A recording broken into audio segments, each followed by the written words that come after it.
Caught up with some Ohio State players at the Woody Hayes Athletic Center today, getting ready for their preparations for the Cotton Bowl coming up in a couple of weeks. And I don't think Devin Brown was supposed to come right out and say, I'm excited to be starting the Cotton Bowl, but he did because he's excited about it. And I get where he's coming from. I think we've all been in that situation before, right? You're not supposed to say something, but you're so excited about it, and you kind of can't contain yourself. And it sounds like the Ohio State players are excited about it too. Like they see what he can be.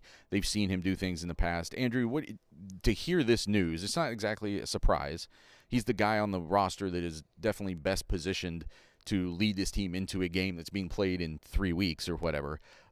But just to hear his excitement, hear the team's excitement about it, that seems to be obviously a positive sign for what Ohio State can do in this game. Yeah, I think it's a positive because this is a very big stretch for Devin Brown.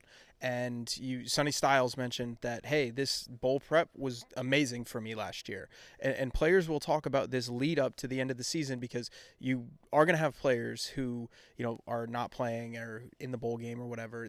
We haven't known any yet, but there might be some situations where you can work in some younger guys in practice. And this is that situation for Devin Brown, where Devin Brown wasn't starting quarterback all year. Now he gets number one reps.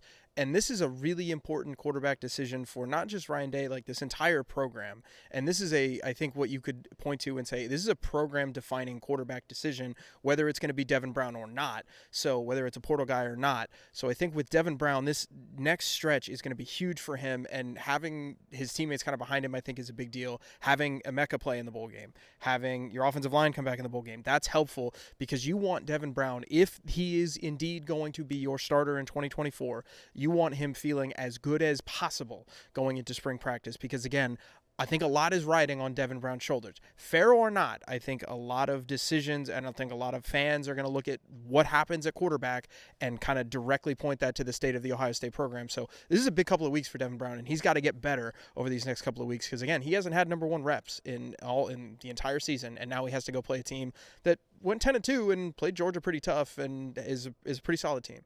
Hasn't had number one reps since like week 2 when they decided that Kyle McCord was going to be the full-time starter.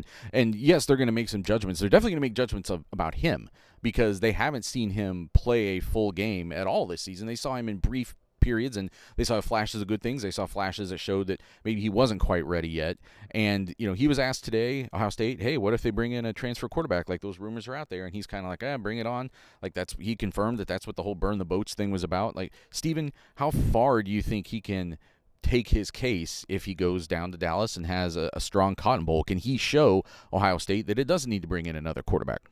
Well, right now he's going to have a head start over everybody in the room, regardless of whether or not they bring a transfer in the room, because either he's going to be older than Lincoln Kienholz and Aaron Nolan by a significant amount in college football years, because Lincoln Kienholz didn't early enroll and Aaron Nolan's getting here in January, or he's going to be older in terms of just knowing the system.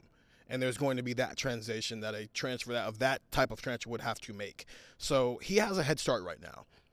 He needs to spend the next 30 days making sure he keeps it and continues to build on that head start and make it a gap. Because I've been thinking about this. Nathan, you asked Ryan Day about this earlier, back in the preseason when we were talking about the quarterback battle of when it's even, do you go with the young guy or the older guy? Well, Ryan Day went with the older guy this time, and it didn't work because the older guy's currently in the transfer portal. So it did not work.